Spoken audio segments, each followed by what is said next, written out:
என்ன ஒரு அநியாயம்! சந்திர பகவானுக்கு என் மேல் என்னடா கோபம் இருக்கும்? இரவு வர சொன்னேன் அவளை.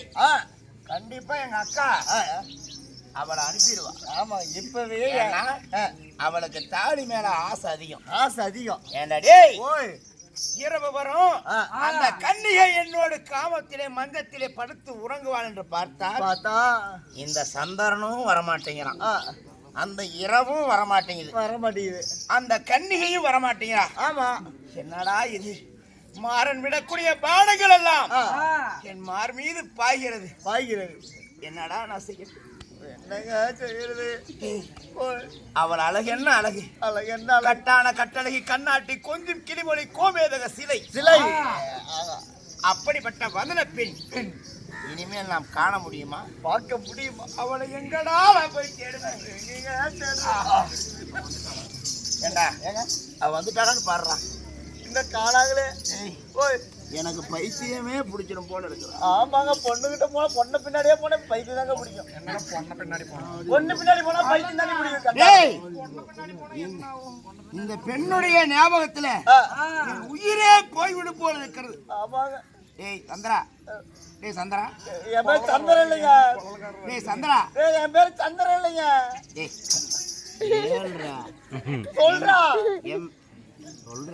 சொல்லுங்க. ஏண்டா நீ வரமாட்டியா? கண்ணே சைலேந்திரா, என் மேல் உனக்கு என்ன கோபம்? என் மேல் உனக்கு என்னடி கோபம்? பாடி. ஐயோ ஏங்க, நான் அந்த மாதிரி ஆளு.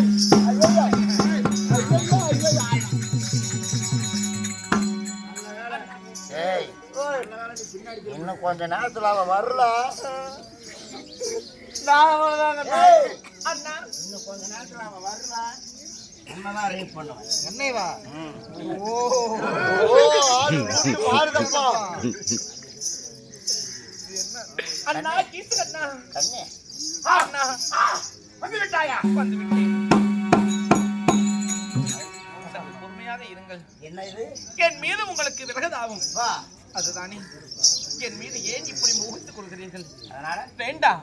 ஆனால் கெட்டவர்கள் யாருமே இந்த உலகத்தில் கிடையாது. என்னை போல் பெண்ணால் கெட்டவர்கள் இந்த உலகத்தில் கோடான கோடி பேர் இருக்கிறார்கள். அதனால இந்த மாலையை உங்க கழுத்துல போடுறேன். அதற்கு பிறகு என் மீது இருக்கக்கூடிய விரகதாபத்தை தனித்துக் கொள்ளுங்கள் அண்ணா, தனித்துக் கொள்ள. நீ எனக்கு மாலை போடுற, நான் உன்னை ஓடு போடுறோம்.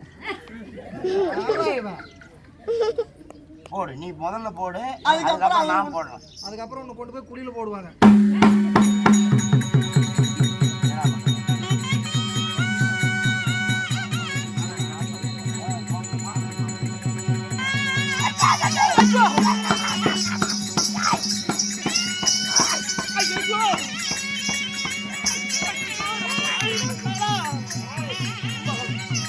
எங்கடி ஓடுற?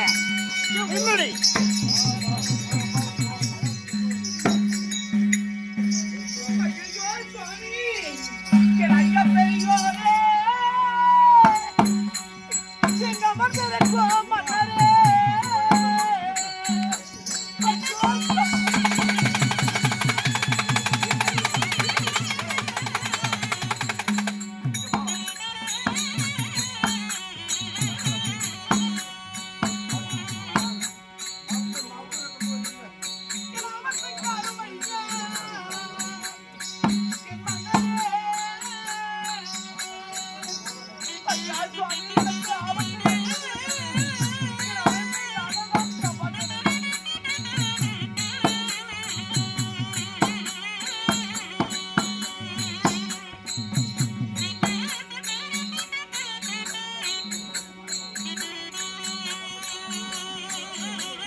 என்ன ஆச்சரியமாக இருக்கிறது. இந்த நாட்டிலே வாழ்ந்து வருகின்றானே அதி பலம் கொண்ட கீசகன் என்னை பெண் என்றும் பாராமல் என்னை பெண்ணால துடிக்கிறான். என்னை கட்டி அணிந்து காதலிக்க வேண்டும் என்பதற்காக என்னை துரத்திக் கொண்டு வருகிறான் சுவாமி. அதனால் அந்த பாவி இடத்திலிருந்து என்னை காப்பாற்றுவதற்கு தாங்கள் தான் என்னை காப்பாற்ற வேண்டும்.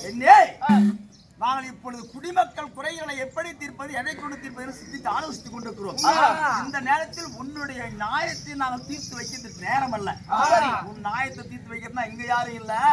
உன் நியாயம் தீர்க்கிறதுக்கு மணப்பள்ளியில எவனாலும் ஒரு மனை இருப்பான். அவன்கிட்ட உன் நியாயத்தை போய் சொல்லு, அவன் தீர்த்து வைப்பான். ஆமா.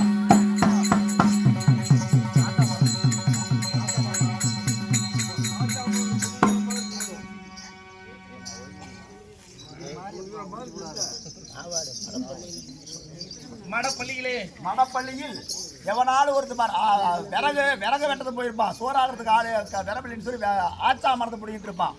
அவன்கிட்ட போய் நாய் சொல்லு, அவன் நிச்சயமும் நாய் தீர்த்து வைப்போ. அன்று நாங்கள் வனமானது சந்தரித்து விராட தேசத்திற்கு உள்ளே வரும் பொழுது நாங்கள் எப்படி பேசிக்கொண்டோம் தெரியுமா? நாங்கள் உருவம் மாறித்தான் காலம் வலிக்குமே தவிர ஆனால் நயன பாசைகளை அனைவற்று பேர்களுமே புரிந்து கொள்ள வேண்டும் என்பதற்காக கூறினார். அதனால அதாவது மலவலுக்கு சென்று ஏதோ ஒரு மடையன் இடத்திலே சொன்று உன்னுடைய நியாயத்தை கூறு என்று கூறினார். மடையன் என்றால் யார்?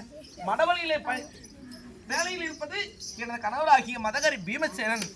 அந்த பீமசேனன் இடத்தில் தான் என்னுடைய நியாயத்தை சென்று கூற வேண்டும் என்பதற்காக கூறியிருக்கிறார். அதனால என் கணவராகிய பீமனை சென்று சந்திக்கிறேன். சுவாமி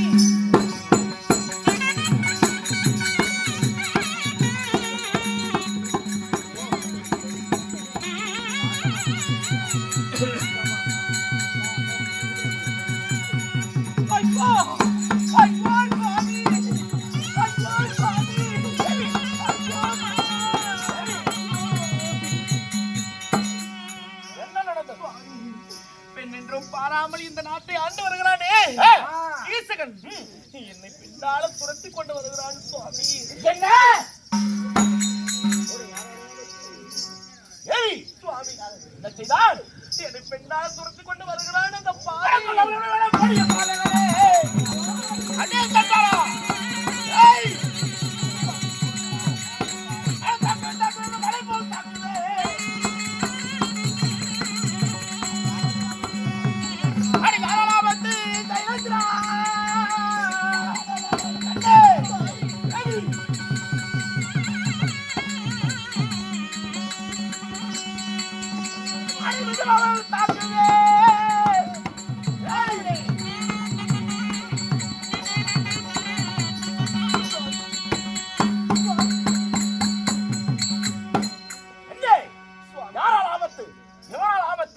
அவனை என்னிடத்தே காட்டு. அவனை அடிக்கிறாட்டியில் மலை போல் தாக்கி அவனை சுக்குநூறாக என்னை துரத்தி கொண்டு வருகிறான். என்னை பெண்ணால துடிக்கிறான். சுவாமி உண்மைதான், உன்னை பெண்ணால துடிக்கிறானா? எங்கு இந்த ஓராண்டு காலத்திற்குள்ளே நம்முடைய சுய உணவுகள் எல்லாம் வெளிப்பட்டு விடுமோ என்ற பயமாக இருக்கிறது. சுவாமி அப்படியா? கவலை வேண்டாம். அதே கீச்சகா அவனை உயிரோடு விடக்கூடாது. அவனை கொல்வதென்றால் என்ன வழி? உன்னை பெண்ணாள வேண்டும் என்று துடிக்கிறான். உன் மீது மோகம் கொண்டிருக்கிறான். உண்மைதான் சுவாமி. அவனை அவன் வழியிலே சென்றுதான் கொல்ல வேண்டும். அப்படியா? உண்மைதான். எப்படி? இதோ கவலை கொள்ள வேண்டாம். நீ மறுபடியும் அவனிடத்திலே சென்று அவன் முன்னே சென்றால் உன்னை பெண்ணாள வருவான். இப்போது வேண்டாம். நான் பகலிலே இப்படி அழகிய மங்கையாக இருப்பேன். இரவிலே அரக்கியாக நான் மாறிடுவேன். அழகில்லாத அழகி, பகலிலே அழகி, இரவிலே அரக்கியாக மாறிடுவேன் என்று சொல்லி அப்பொழுது எனக்கு யாருக்கும் தெரியாமல் எனக்கு அரக்கியா இருக்கும் போது இதோ தின்பண்டங்கள் நான் தின்பேன். 7 வண்டி சீனி மிட்டாய், லட்டு, பூந்தி, ஜிலேபி, மைசூர் மூக்கு அனைத்துமே நான் 7 வண்டி தின்பண்டங்கள் திங்க வேண்டும். அப்படி என்ற இதெல்லாம் கொண்டு வந்து கொடுத்தால் இருவரும் சாப்பிட்டு விட்டு சந்தோஷமாக பிறகு இருக்கலாம் என்று சொல்லி யாருக்கும் தெரியாமல் புளியந்தோப்பில் இருக்கிறவருடைய எங்கே வெள்ளைமணி மண்டபத்திற்கு அவனை தந்திரமாக அழைத்து வா. அவனை அங்கே வைத்து அவனை அப்படியே இதுவே தகுந்த யோசனை.